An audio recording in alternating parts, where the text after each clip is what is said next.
kepada Yang Mulia Ketua dan anggota Majelis Hakim yang telah memberikan kesempatan kepada saya untuk menyampaikan pembelaan pribadi saya selaku terdakwa dalam perkara yang telah disidangkan pada Pengadilan Negeri Jakarta Selatan ini.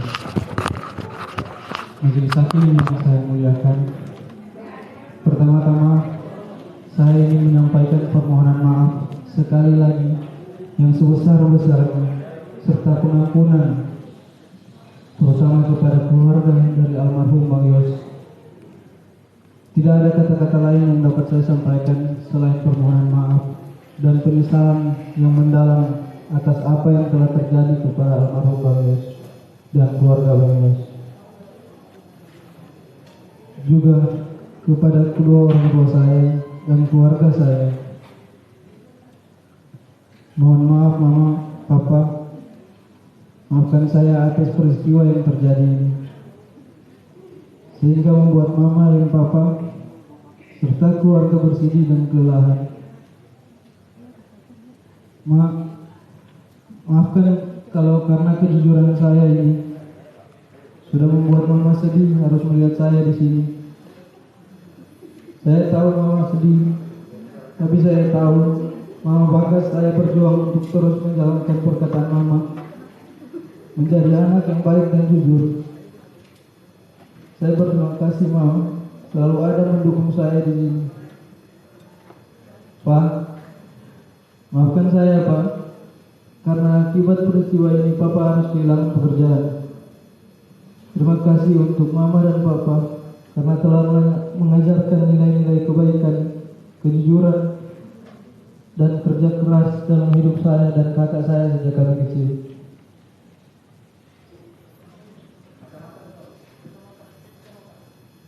Saya juga meminta maaf kepada tunangan saya karena harus bersabar menunda rencana pernikahan kami.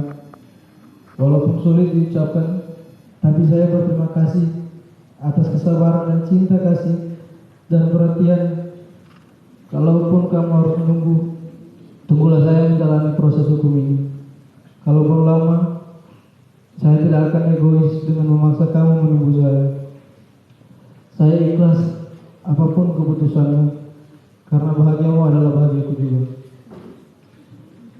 Saya juga sampaikan permohonan maaf kepada Bapak Kapolri serta semua penyidik dalam perkara ini, di mana sebelumnya saya sempat tidak berkata yang sebenarnya, yang membuat saya selalu merasa bersalah dan pertentangan batin saya, sehingga akhirnya saya dapat menemukan jalan kebenaran dalam diri saya untuk mengungkapkan dan menyatakan kejujuran.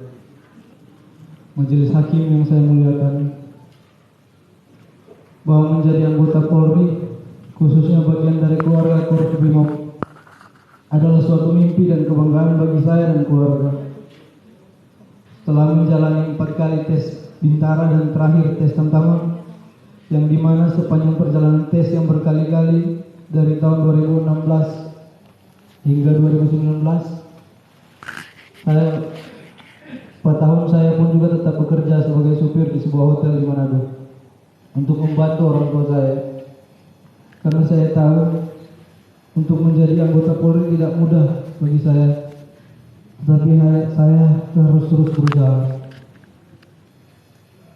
Saya tumbuh di keluarga yang sangat sederhana, menjadikan saya ingin terus berusaha untuk membanggakan orang tua saya. Setelah keempat kali saya menguji tes, akhirnya saya dinyatakan lulus dengan peringkat 1 di Polda Sulut. Hal yang sangat membahagiakan dan membanggakan bagi saya dan keluarga, di mana cita-cita saya hampir tercapai menjadi seorang prajurit Brimob untuk mengabdi kepada negara, dan dapat saya wujudkan. Kemudian saya menjalankan pendidikan di Watu Kosek, Jawa Timur, 30 Juni 2019. Saya meninggalkan kota kelahiran saya dari Manado ke Jawa Timur dengan membawa bekal sisa tabungan saya sebelum saya merantau ke Watu Kosek.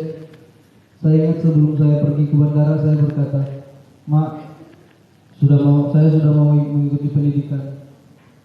Mama saya dengan bangga sambil menangis memberi saya semangat dan doa. Saya pun menangis menjawab akan menjalankan pendidikan dengan baik agar papa mama bangga. Saat itu papa saya masih bekerja sebagai seorang supir dan mama saya seorang ibu rumah tangga yang menjalankan kegiatan sosial di gereja. Setelah menjalani pendidikan dan penempatan di Resimen 1 Pelopor, penugasan pertama saya Satgas Operasi Tinombala Poso selama 7 bulan, dari Maret sampai Oktober 2020, sebagai seorang navigator. Kemudian penugasan berikutnya di Manokwari, Papua Barat, menjadi tim pengamanan pilkada Desember 2020. Kemudian penugasan evakuasi Sriwijaya Air pada Januari 2021. Dan saya bertugas di Cikias, Jawa Barat di Resimen 1 Pelopor Januari hingga Agustus 2021. Dan saya aktif mengikuti kegiatan sosial di Kesatuan Resimen 1 Pelopor, juga menjadi gitaris di Gereja Resimen 1 Pelopor. Dan pada bulan September 2021, saya dipercaya menjadi pelatih Vertical Rescue Resimen 1 Pelopor untuk melatih anggota untuk kesiapan menjadi tim SAR jika diperlukan. September hingga November 2021 dan pada tanggal 30 November 2021 saya dipanggil ke Makobrimob dan terpilih menjadi driver Pak Ferdi Sambo yang saat itu menjabat sebagai Kadif Propam. Saya tidak pernah menduga, apalagi mengharapkan peristiwa yang sekarang menimpa diri saya. Di masa awal-awal pengabdian saya atas kecintaan saya terhadap negara dan kesetiaan kepada Polri, khususnya Korps Brimob, saya dipilih menjadi ajudan yang dimana tugas saya menjaga dan mengawal atasan. Di usia saya ini tidak pernah terpikirkan ternyata oleh atasan saya, di mana saya bekerja memberikan pengabdian kepada seorang jenderal berpangkat bintang 2 yang sangat saya percaya dan saya hormati, di mana saya yang hanya seorang prajurit rendah berpangkat barada yang harus mematuhi perkataan dan perintahnya. Ternyata saya diperalat, saya dibohongi dan disia-siakan. Bahkan kejujuran yang saya sampaikan tidak dihargai, malahan saya dimusuhi. Begitu hancurnya perasaan saya dan goyahnya mental saya. Sangat tidak menyangka akan mengalami peristiwa menyakitkan seperti ini dalam hidup saya. Namun saya berusaha tegar.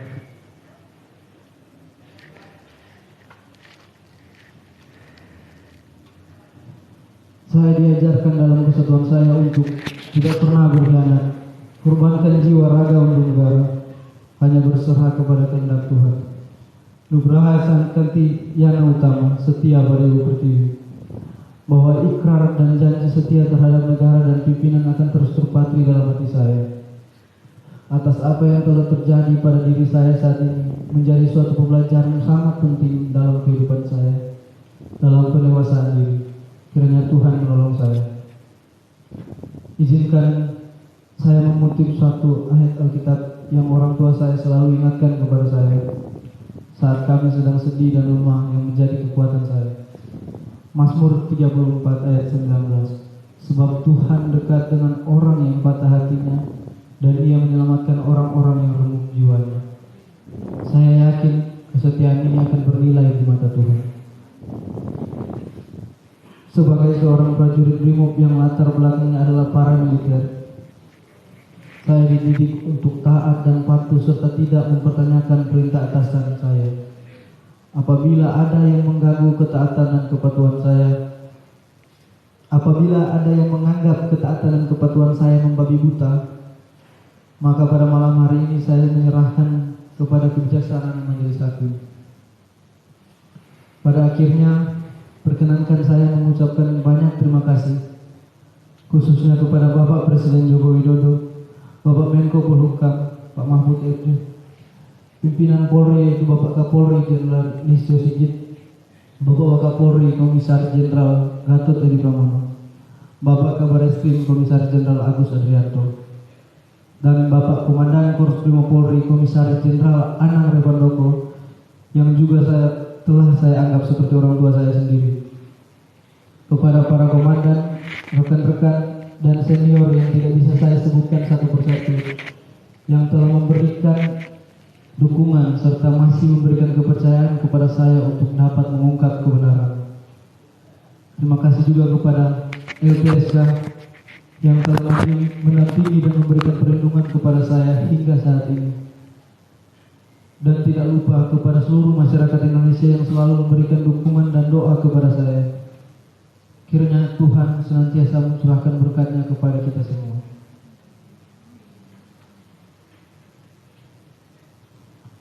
Yang mulia Ketua dan anggota Majelis Hakim, yang terhormat Jaksa Penuntut Umum, tim penasihat hukum dan para hadirin yang saya hormati. Sebagai penutup, saya memohon kepada Yang Mulia Ketua dan anggota Majelis Hakim, sudilah kiranya menerima pembelaan saya ini. Apakah saya harus bersikap pasrah terhadap arti keadilan dan atas kejujuran?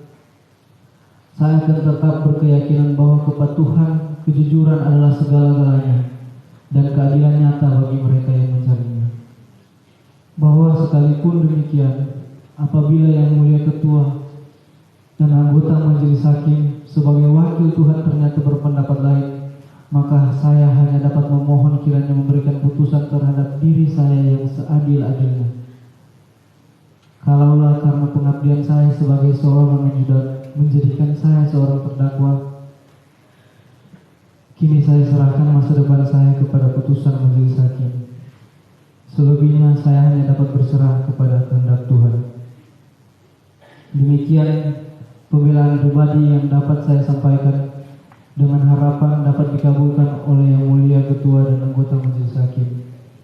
Kiranya Tuhan Yang Maha Kuasa senantiasa melimpahkan bimbingan, tuntunan dan hikmat-Nya kepada segenap pengabdian kita semua. Kekuatan seorang Bayangkara Brimob tidak lahir dari kesenangan, melainkan dari penderitaan panjang yang dilaluinya dengan tekun. Satya Prabu, setia kepada negara dan pimpinan. Rutan Barreskrim, Jakarta 25 Januari 2023. Hormat saya.